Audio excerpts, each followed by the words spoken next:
ఇవాళ ఈ advance technology సెంటర్లలో ట్రైనింగ్ పొందుతున్న వాళ్ళకి నేను ఒకటే మాట ఇవ్వదలుచుకున్నా. పని నేర్చుకోండి, ఫోకస్ పెట్టండి.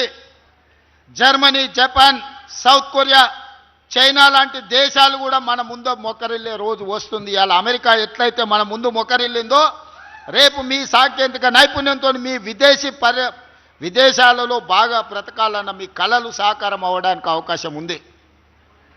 ఇంతకుముందు మిత్రుడు పొన్నం ప్రభాకర్ గారు ఒక మాట చెప్పారు.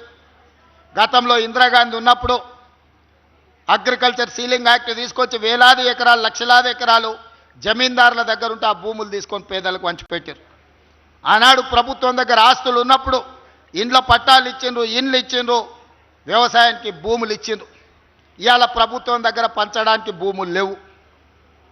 ప్రభుత్వం దగ్గర ప్రభుత్వ కార్యాలయాలు కట్టడానికి భూమి లేదు. శ్మశాన వాటికల కోసం కేటాయిద్దామంటే భూమి లేదు. ఇక పేదలకు భూమి ఇవ్వడం అనేది, పేదరికాన్ని నిర్మూలించడానికి భూములు ఇవ్వాలంటే అసాధ్యమైన పని. మరి పేదరికాన్ని ఎట్లా నిర్మూలించాలి, ఇది ఆలోచన చేయాలి.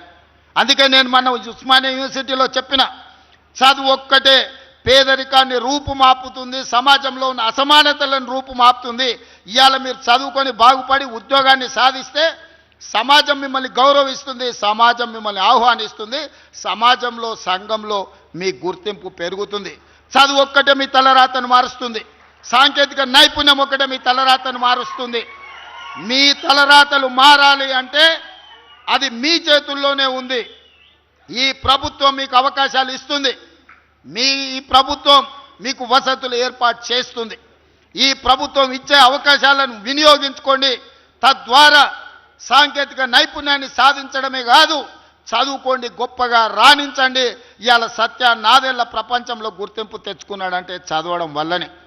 చదువు లేకపోతే, సాంకేతిక నైపుణ్యం మనలో లేకపోతే ఈరోజు ఎందుకు గొరగాకుండా పోతాం?